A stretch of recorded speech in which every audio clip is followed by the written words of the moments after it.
Welcome, ladies and gentlemen, to 5 Minutes with Gray Hair Dave. My name's Dave. I have gray hair. Hence the name, Gray Hair Dave. Look, if you've been looking for a podcast to tell your friends about, please tell them about this one. I like it. I hope you like it. And it's a lot of fun for me, and I hope it's a lot of fun for you. So this is episode number 15. I'll tell you what, folks, episode 15, that's a nice little mark, isn't it? What am I supposed to be talking about today? Classic cars. That's what ChatGPT tells me today is supposed to be about. So, how about we make ChatGPT happy?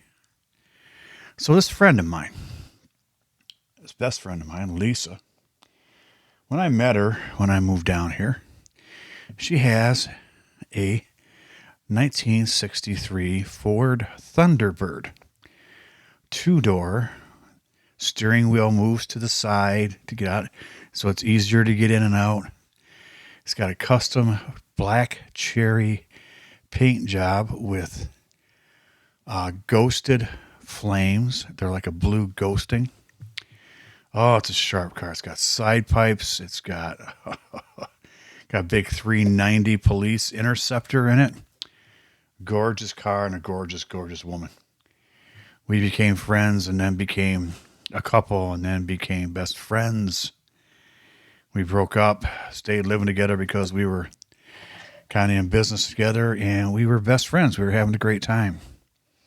But we decided we were better off as friends than we were as a couple. But anyways, the relationship continues. In fact, her husband now, Dave, who's the guitar player I told you about, he's a bass player. And I know for a fact he's in at least 3 bands. And if something tells me, I think Lisa mentioned that he is now in a 4th band. The guy's out there doing what he loves. And that's not work, folks. That's just like me in podcasting. If you're doing what you love, it ain't work. But back to hot cars. I mean, classic cars. Oh my goodness. I lived in when I was living with Lisa, and we lived in Kissimmee. Every Friday night, the first Friday night of every month, the downtown chamber had a drive-in, kind of like a drive-in, where it was a classic car show night. And they had food trucks come in and live entertainment. Sometimes it was a DJ, usually a DJ. But it was a lot of fun, and there were some really cool classic cars that come down there. It was never as popular as it could have been, but it was very, very popular. Especially if you had a classic car.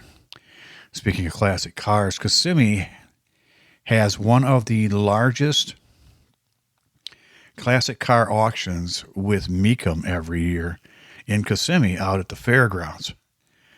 It goes on for a week, plus it's a week prep before and I think a week after to tear it apart. But it's on TV, it's humongous, and they sell millions and millions and millions of dollars worth of hot rods there.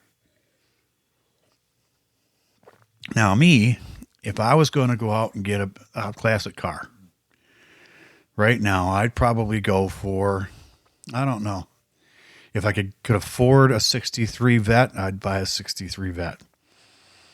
But, I love the Camaros. I think I mentioned that I had a 76 Camaro Z28. And that would be a classic car now. I'd love to have that back. But something around 67, 68 was a classic year. And they were hot. They were great.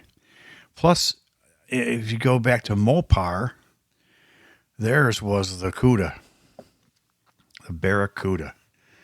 You get that with a big 383 or a 440 in it with a 6-pack underneath the hood. Oh, boys and girls, could you put your head right against the headrest if it came with one? Folks, if you are not a baby boomer, you don't know what it's like to be able to drive legally without seatbelts, without a headrest. And oh my God, I don't even remember the year. I'd have to look it up. The year that it became mandatory for a shoulder strap to be attached to the seatbelt. It's it. We were crazy. I remember laying in the back window, on the deck of a back window of my dad's Dodges, playing while he was driving down the road. You can't do that now. You'd be pulled over and probably put in jail for child neglect or child abuse or something now. It's crazy out there. It's crazy. But, never got hurt doing that. I mean, station wagons back in the 60s and 70s. The third row, half the time it faced backwards. So you were watching where you've been, not where you were going. They won't do that today. Oh my gosh, no, that'd be just, you'd be thrown in jail. I swear to God, you'd just be thrown in jail. And if you don't know what I'm talking about, folks, if you're a Generation Y, Z, X, LMNOP, Q, question mark, look it up. I'll tell you what, they had some cool cars. Look up the older cars with the old station wagons with the back seats that turned around the other way. Ugh. If your family had one of those, you were hot stuff back in the day. Honest to God, you really, really, really were. Those were fun.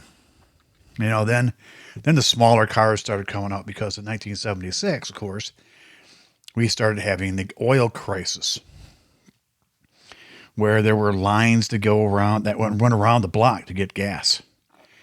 When I first started driving, I think I was paying 21 or 22 cents a gallon of for gas. You put $2 worth of gas in a car and you could drive all night long.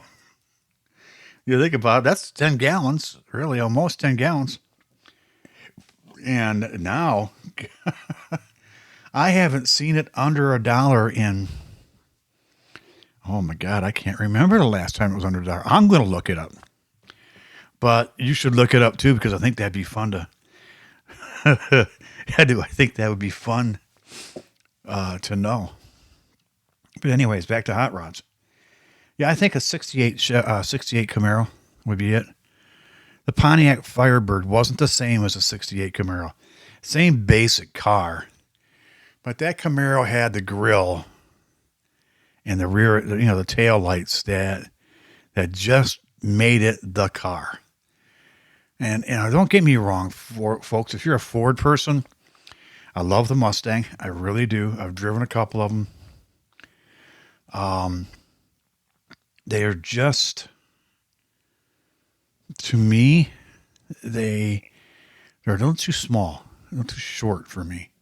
I think they needed to be longer, like the Camaro. The Camaro wasn't a whole lot longer, but I believe it was a little bit longer. Now, if you're out there and you're a fact checker, go ahead, check my facts, and then do me a favor. Leave me a voicemail on the differences between the wheelbase between the Ford and the Chevy Camaro back in 67, 68, 69. I bet there was a difference. I bet there was. But I know that the overall length was, I'm pretty much positive, was a little bit longer on the Camaro. But, oh man, underneath the hood, you open up the hood of a car now, and it's jam-packed. It's jam-packed in there. Jam-packed. I remember when I had my 79 GMC Jimmy. It was raised. I mentioned that. We had a lift kit in it. And a friend of mine said, "Hey, Dave, I can make you a deal. If you give me your trailer hitch, your Reese Receiver trailer hitch, I'll give you my stainless steel headers off my," because he had the Blazer. I had the GMC Jimmy. I said, "Yeah, that's okay." I said, "But it's going to take me. I'll have to get the day off." He goes, "Oh, don't worry. We'll come over. We'll take care of the whole thing for you, me and my kids." And they were sitting inside the engine compartment, taking the muffler system off my GMC Jimmy, sitting inside, and it had a 350 in it. Nowadays, you're lucky if you can get your wrench in to find the spark plug, let alone sit inside anything. For all the computers and hoses and tubing and everything else, it's just not the same as it used to be. But anyways, folks, that's it for today. Again, go to my website, 5minuteswithgrayhairdave.com. There's a little icon in the bottom right-hand corner that looks just like a microphone. Tap on that. It'll say, leave a message for Dave. Leave me a voicemail. I'll get back in. If you leave me an email address, I'll get back in touch with you. I'd love that if you left me an email address. That'd be great. I can maybe send you some stuff. Who knows? Who knows? But anyways, that's it for today, folks. Glad you stayed with me. Glad you're still here. Tell your friends. Dave, the 5-minute gray hair guy, the guy who does it all in 5 minutes and doesn't know how to tell time because it usually takes 10 or 11, is on 5 days a week, Monday through Friday, and he's a lot of fun, talks about some cool stuff. At least I think I do. So, if you got questions or concerns, let me know. Leave me a message. Other than that, you have a great weekend, folks, and we'll talk to you next week. Bye.